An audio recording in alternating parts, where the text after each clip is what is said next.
오늘의 말씀은 여호수아 10장 16절에서 21절입니다. 그 5 왕들이 도망하여 막게다의 굴에 숨었더니 어떤 사람이 여호수아에게 고하여 이르되 막게다의 굴에 그 5 왕들이 숨은 것을 발견하였나이다 하니 여호수아가 이르되 굴 어귀에 큰 돌을 굴려 막고 사람을 그 곁에 두어 그들을 지키게 하고 너희는 지체하지 말고 너희 대적의 뒤를 따라가 그 후군을 쳐서 그들이 자기들의 성읍에 들어가지 못하게 하라. 너희 하나님 여호와께서 그들을 너희 손에 넘겨주셨느니라 하고 여호수아와 이스라엘 자손이 그들을 크게 살육하여 거의 멸하였고 그 남은 몇 사람은 견고한 성들로 들어간 고로 모든 백성이 평안히 막게다 진영으로 돌아와 여호수아에게 이르렀더니 혀를 눌려 이스라엘 자손을 대적하는 자가 없더라.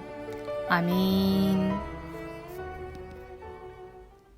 오늘은 여호수아 10장 16절에서 21절까지 말씀을 같이 묵상하고자 합니다. 오늘 말씀에 보면 위기에 처한 기브온을 여호수아와 이스라엘 백성들이 함께 밤새도록 행군하여 그리고 기습함으로 그들을 건져내는 모습을 보게 됩니다. 그들의 실수로 기브온과 화친을 맺었지만 기브온의 요청을 따라 그들은 그 언약을 신실하게 지키는 장면을 보게 되는 것입니다. 하나님의 심판이 그러므로 그들에게 임하는 것을 보게 된다 하는 말씀입니다. 그들이 연합함으로 말미암아 아마 그들이 이길 수 있다 이렇게 생각했을지도 모르겠어요. 자기들이 훨씬 더 강하다 생각할지도 모를 것입니다. 정말 그렇습니다. 그들은 실로 강한 사람들이요. 또 5 부족이나 모이게 되었으니 얼마나 대단한 그런 세력입니까? 스스로 지혜롭다 그렇게 생각했을지도 모르겠어요. 여러분, 그러나 우리 하나님은 그들을 멸하시고 하나님은 훨씬 더 그들보다 강하고 그리고 이 세상보다 훨씬 더 강한 그런 우리 주님이 나의 구주, 나의 하나님이신 줄 믿습니다. 이제 오늘 본문에 보니까 이제 그들을 멸하시는데 어떻게 멸하시는지를 보세요. 16절 17절을 보십시오. 그 5 왕들이 도망하여 막게다의 굴에 숨었더니 어떤 사람이 여호수아에게 고하여 이르되 막게다의 굴에 그 5 왕들이 숨은 것을 발견하였나이다 하니 이렇게 말씀하고 있는 것입니다. 여호수아는 기브온에서 생각지도 않은 많은 적을 만나게 되는 것입니다. 생각지도 못했던 일이에요. 여러분, 하지만 하나님께서 오히려 이 어려움이 변하여 복이 되게 하시는 장면을 보게 되는 것입니다. 여러분, 사람의 생각과 다르게 하나님은 그 모든 악을 선한 기회로 바꾸시는 것을 보게 되는 거예요. 여러분, 5 왕들의 성읍, 그 성읍들은 이스라엘이 정복해야 될 성읍들이 아닙니까? 그런데 그 5 왕들이 한꺼번에 다 모여 있는 것입니다. 그러니 한꺼번에 다 정복할 기회를 하나님이 주시는 거예요. 그리고 용기를 주시는 것을 보게 된다 하는 말씀입니다. 여러분, 우리에게도 위기들이 많이 찾아옵니다. 요즘 코로나로 많은 위기 가운데 우리가 있죠. 그러나 위기가 오히려 믿음으로 살 때 기회될 수 있기를 간절히 바랍니다. 기회가 되어 이 위기가 하나님의 은혜로 다 복된 그런 하나님의 은혜로 우리에게 다가올 수도 있다, 그런 말씀입니다. 여러분, 5 왕들이 여호수아의 전쟁에서 대패를 하게 돼요. 그리고 그들이 도망가는 것을 보게 됩니다. 그리고 도망가고 숨을 곳을 찾지 못하다가 막게다의 굴에 숨게 되었다. 그리고 누군가가 와서 그 안에 5 왕들이 있다 말해준 거예요. 여러분, 굴에 숨었다는 것은 어떤 뜻입니까? 도간에 갇혀있다, 그런 뜻이 아니겠습니까? 도간에 갇힌 쥐와 같은 거예요. 그들은 지혜롭다 생각할지 모르지만 얼마나 어리석은지 몰라요. 여러분, 하나님께서 이스라엘 백성들에게 지혜를 주시는데 하나님께서 여호수아에게 지혜를 주세요. 탁월한 지혜를 주시는 것입니다. 5 왕이 숨어있는 그 굴을 발견하고 즉각 공격하지 않습니다. 그 굴을 큰 돌로 막아버리고 그리고 보초를 세워 지키게 하는 것입니다. 그리고 그들에게 해야 될 전쟁, 나머지 모든 군사들을 쫓아가며 그들을 선멸하도록 그렇게 군대를 이끄는 모습을 보게 된다 하는 말씀입니다. 얼마나 지혜로워요. 그죠? 먼저 해야 될 일들을 하고 있으니 말입니다. 영적 전쟁에서 우리에게도 하나님이 지혜를 주시기를 간절히 바랍니다. 오늘 하루도 우리에게 지혜를 주어야 돼요. 그래야 엉뚱한 곳에 힘을 빼지 않는 것입니다. 정말 집중해야 될 곳에 집중하고 해야 될 일을 하게 되는 그런 은혜를 오늘 하루 여러분에게 주시기를 바랍니다. 여러분, 하나님이 우리에게 기회를 주시죠. 내가 살다 보면 하나님이 내게 기회를 주실 때가 있어. 그러면 그 기회를 잘 선용하십시오. 그저 흘려보내지 말고요. 잘 선용하세요. 내게 주신 이 기회를 하나님께 영광이 되도록, 그리고 믿음으로 살도록 좋게 선용하는 여러분 모두가 되시기를 바랍니다. 이스라엘, 이 가나안 연합군도를 한번 보십시오. 그들은 참 어리석지요. 얼마나 어리석은지. 하나님께서 그들을 어리석게 했다, 그렇게 생각해야 될 것입니다. 얼마나 당황했는지 여러분, 그들이 막게다 굴에 숨는 것을 보게 되는 것입니다. 여러분, 막게다 굴에 숨으면 살 수 있을까요? 굴에 숨으면 도관에 갇힌 그런 쥐와 같은 형국이 되는 거예요. 그러니까 그곳에 들어갔다는 이야기는 죽으러 들어간 것과 진배 없는 것입니다. 하나님이 어떻게 하시느냐? 하나님이, 그들은 어찌 보면 전쟁을 늘 하던 왕들이 아닙니까? 그런데 그 왕들, 그 베테랑들을 어리석게 만들어 버리는 거예요. 아주 어리석게 만드는 거예요. 여러분, 그리고 여호수아의 손에 맡기시는 것입니다. 여호수아를 지혜롭게 하시는 거예요. 제가 이 다윗의 말년에 압살롬이 반역할 때 압살롬의 편에 서 있었던 그 당대 최고의 지략가인 아히도벨의 이야기가 나옵니다. 이야기를 제가 설교 중에도 여러 번 했죠. 그의 성경에 보니까 그의 모략은 한 번도 실패한 적이 없다. 마치 하나님이 말씀하시는 것과 같았다, 그랬어요. 그런데 압살롬이 반역하고 난 이후에 이 아히도벨이 아주 대단한 지략을 냅니다. 그런데 어떻게 합니까? 압살롬이 그걸 받지 않아요. 결국에는 다윗이 승리하게 되고 압살롬과 아히도벨은 죽게 되는 장면이 성경에 나오는 것입니다. 이때 다윗이 예루살렘에서부터 도망가면서 하나님 앞에 잠시 기도하는 내용이 사무엘하 15장 31절에 나옵니다. 저는 이 기도를 참 좋아합니다. 여러분도 이 기도를 좀 따라해 보시면 좋을 것 같아요. 여기 보면 여호와여 원하옵건대 아히도벨의 모략을 어리석게 하옵소서, 이렇게 기도하고 잠시 기도하고 떠나는 거예요. 여러분, 하나님께서 다윗은 지혜롭게 하고, 그리고 그의 대적 아히도벨은 어리석게 만드는 것을 보게 되는 것입니다. 여러분, 하나님께서 우리에게 지혜 주어 여러분 승리하게 되기를 바랍니다. 내 지혜로 사는 것이 아니라 하나님의 지혜로 사는 거예요. 여러분, 인간이 내 지혜로 스스로 지혜 있다 여기지만 가나안 왕들을 보십시오. 그들이 서로 연합하여 스스로 지혜 있다, 우리가 강하다, 이제 이길 수 있다, 힘 과시를 합니다. 그런데 그들을 얼마나 어리석게 하는지. 어리석게 한 분이 누구예요? 하나님이시지요. 하나님. 그래서 스스로 자멸하게 되는 그런 결과를 낳게 된다 하는 말씀입니다. 여러분, 우리도 사단 마귀가 우리를 대적해 옵니다. 영적 전쟁이 우리에게 있는 거예요. 가나안의 5 왕은 사단 마귀를 상징하는 것입니다. 그러니 이런 이 가나안 정복에 우리도 이 땅에서 믿음으로 사는 것이 바로 여호수아가 이 땅에서 가나안 땅에서 전쟁하는 그 전쟁과도 같은 거예요. 이런 전쟁에서 여러분, 우리를 대적하는 사단 마귀의 그런 지략을 어리석게 만들게 하는 그런 하나님의 은혜를 저와 여러분에게 주시기를 바랍니다. 하나님께서 여러분에게 지혜 주시기를 간절히 바랍니다. 오늘 본문에도 보니까 여호수아는 하나님의 지혜로 아주 지혜롭게 우선순위를 정해요. 5 왕을 굴에 먼저 가둡니다. 그리고 도망치는 사람들, 군대를 추격하여 그들을 먼저 섬멸하는 것을 보게 되는 것입니다. 여러분, 5 왕을 가두어 놓고 그리고 그들을 5 왕을 먼저 공격하고 군대를 추격하지 않았다면 아마 그 잔당들을 다 멸할 수 없었을 거예요. 그런데 여호수아는 먼저 해야 될 일들을 하나님의 지혜로 파악하게 되는 거예요. 여러분, 우리도 오늘 하루 살 때 영적 전쟁에서 정말 먼저 해야 될 그 일들을 발견하고 우선순위를 정하게 되는 그런 하나님의 지혜를 우리 모두에게 주시기를 바랍니다.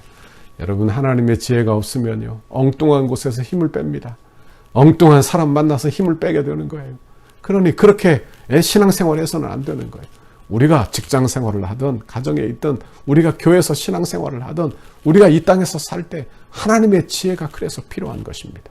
엉뚱한 곳에 힘 빼지 않도록 여러분, 우리는 하나님의 은혜로 믿음으로 여러분 늘 집중할 곳에 집중하는 우리의 신앙생활이 되기를 바랍니다. 주의 일에도 지혜가 필요하죠. 그죠? 주의 일에도 지혜가 필요해요. 저는 우리 건축위원들을 위해서 기도할 때 늘 이렇게 기도합니다. 하나님, 우리 건축위원들에게 지혜 주세요. 하늘의 총명을 주세요. 돕는 천사를 붙여주세요. 늘 그렇게 기도해요. 여러분, 그래야 엉뚱한 곳에 신경 쓰지 않고 오히려 하나님의 지혜 받아 최선을 다하게 되는 거예요. 집중을 하게 되는 거예요. 여러분도 우리 교회 건축을 위하여, 우리 건축위원들을 위하여 그렇게 기도해 주시기를 바랍니다. 가나안의 5 왕은 사단 마귀를 상징한다고 했습니다.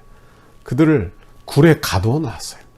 가두어 놓았어요. 그리고 그들을 멸하는 장면이 성경에 나오는 것입니다. 여러분, 우리 예수님께서 사단 마귀를 이제 다 멸하셨어요. 그의 십자가에서 멸하셨어요. 이제 잔당만 남아있다, 그런 말씀입니다. 잔당만 남아있는 거예요. 여러분, 그러므로 우리가 이 땅에 살면서 여러 가지 어려움을 당할 수 있지만 이 어려움에 여러분 너무 흔들리지 않기를 바랍니다. 왜? 우리 주님이 십자가에서 사단 마귀의 세력을 이미 멸하신 줄 믿습니다. 그리고 사단 마귀를 이미 가두셨어요. 이미 가두셨어요. 이 땅에 우리를 괴롭히는 것은 그의 잔당들인 것입니다. 여러분, 그러므로 우리는 이 땅에서 우리의 죄악, 내 안에 있는 그런 잔당들을 다 몰아내고 내 죄악을 몰아내고 하나님 앞에 온전한 순종을 이루는 저와 여러분의 신앙생활이 되기를 바랍니다. 21절 말씀을 보십시오. 모든 백성이 평안히 막게다 진영으로 돌아와 여호수아에게 이르렀더니 혀를 놀려 이스라엘 자손을 대적하는 자가 없었더라. 그래요. 보십시오. 하나님의 승리가 얼마나 멋진지. 이스라엘 백성들이 다 돌아오니까 혀를 놀려 이스라엘 자손을 대적할 자가 없었다. 아무도 이스라엘을 대적할 사람이 없는 것입니다. 하나님의 능력이에요. 하나님의 능력, 하나님의 은혜인 것입니다. 여러분, 이런 은혜를 오늘 하루 저와 여러분에게 주시기를 바랍니다. 아무도 혀를 놀려 주의 교회를 비판하지 못하도록, 아무도 혀를 놀려 주의 성도들을 비판하지 못하도록 여러분, 그런 은혜를 우리 모두에게 오늘 하루도 풍성하게 부어주시기를 바랍니다. 여러분, 용기를 내십시오. 오늘 하루도 우리 주님이 함께 하십니다. 우리 주님이 여러분과 동행하십니다. 하나님의 지혜를 구하십시오. 그리고 나를 힘들게 하고 어렵게 하는 일들이 있다면 하나님, 다윗이 아히도벨의 지략을 어리석게 해달라고 기도했던 것처럼 하나님, 나에게도 이런 은혜를 주세요. 하나님의 지혜를 주세요. 여호수아에게 주셨던 지혜, 다윗에게 주셨던 지혜, 하나님 이런 지혜를, 이런 은혜를 내게도 달라고 간구하고 기도하는 저와 여러분의 이 아침이 되시기를 간절히 바랍니다. 기도하겠습니다. 하나님 아버지, 고맙고 감사합니다. 수요일 아침 이렇게 하나님의 말씀을 묵상하며 하루를 시작하도록 인도해 주시니 감사합니다. 우리 성도들 지켜주세요. 하나님 함께 해주세요. 하나님 스스로 지혜롭다 여기며 살지 않게 해주시고 하나님의 지혜를 의지하여 하나님께서 지혜롭게 하시는, 그래서 하나님의 지혜를 붙들어 이 땅에서 사는 믿음의 사람들이 다 되도록 인도해 주옵소서. 하나님, 오늘도 지혜를 받아 용기를 얻어 믿음으로 승리하는 우리 성도들 다 되도록 복에 복을 내려 주옵소서. 예수님 이름으로 기도하옵나이다. 아멘. 우리 교회를 향한 주님의 뜻을 이루소서. 성전 건축을 위한 100대 기도문 7페이지입니다. 안수 집사님과 권사님에게 자원하는 심령을 물 붓듯이 부어주셔서 헌신과 충성으로 섬기게 하시고 성전 건축의 모든 과정이 기도와 무릎으로 세워지는 교회 되게 하옵소서. 건축의 모든 일에 앞장서서 믿음의 세대를 잇는 영적 구심점의 역할을 감당하게 하옵소서. 여호수아와 갈렙과 같은 믿음의 눈으로 늘 긍정과 헌신의 마음으로 끝까지 달려가게 하셔서 주님을 향한 감사와 찬송의 고백이 끊이지 않게 하옵소서. 건축 기간에 하늘의 영광과 천국의 기쁨을 맛보게 하시고 한 번뿐인 인생을 하나님의 영광을 위하여 주의 거룩한 비전과 소명을 따라 살게 하옵소서. 믿음의 기초 위에 기도와 헌신의 벽돌을 쌓아 올리며 주님의 몸된 교회를 이루어 가게 하시고 안수 집사님, 권사님들의 가정과 생업 위에 주님의 은혜와 보호하심이 넘쳐나게 하옵소서.